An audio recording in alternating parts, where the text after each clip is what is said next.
Bien pratique, hein? Tiens, mais d'ailleurs, depuis combien de temps les êtres humains fabriquent-ils des lames? Question vaste et réponse compliquée. On n'en saura peut-être jamais quand est-ce qu'a été fabriqué le premier couteau, mais en tout cas, ce qu'on sait, c'est qu'ici même, il y a 5000 ans, en Touraine, on fabriquait déjà des lames d'une qualité exceptionnelle. Mais c'était pas encore en métal, bien évidemment. Aujourd'hui, nous partons découvrir ce savoir-faire unique du néolithique au musée de la préhistoire du Grand Pressigny.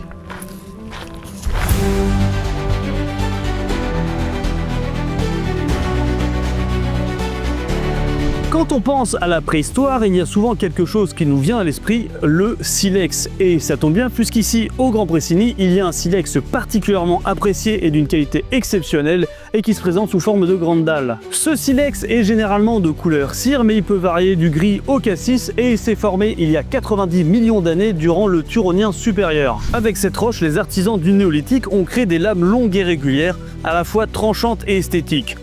Mais ne vous y trompez pas, on n'obtient pas ces chefs-d'œuvre en tapant simplement deux cailloux ensemble. Avant de tailler une lame, il faut préparer la pierre. Les néolithiques façonnaient des blocs de silex appelés nucléus, qui ont même un surnom local, les livres de beurre, à cause de leur forme bien particulière. Ces nucléus étaient le cœur du processus, car ils permettaient de débiter plusieurs lames d'un seul bloc sans trop de pertes. Et encore, déjà qu'on estime que les maîtres tailleurs rataient peu leurs lames, c'est-à-dire entre 0 et 2 par livre de beurre, mais même les éclats pouvaient encore servir à beaucoup de choses. Et pour débiter ces longues lames, les tailleurs utilisaient une technique avancée, c'est-à-dire la taille par percussion indirecte.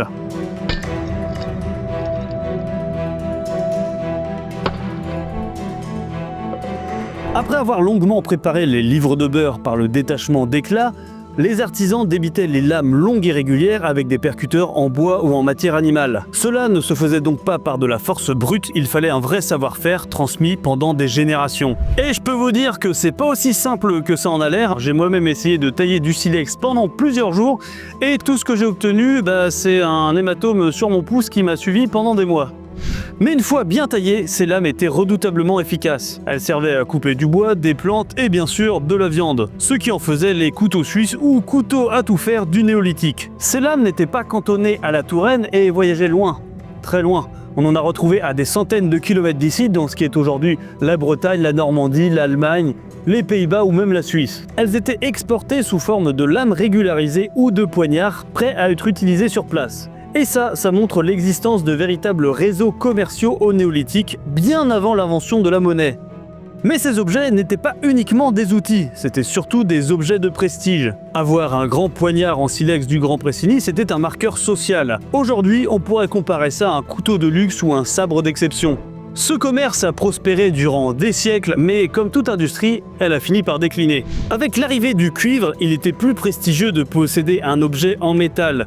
Du coup, avec l'âge du bronze, le métal a peu à peu remplacé la pierre taillée, plus facile à travailler, plus solide, et ça a mis un terme à l'âge d'or du silex du Grand Pressigny, 2400 ans avant notre ère. Ces lames continuent de nous fasciner, elles témoignent d'un savoir-faire d'une époque où les êtres humains maîtrisaient déjà l'artisanat et le commerce.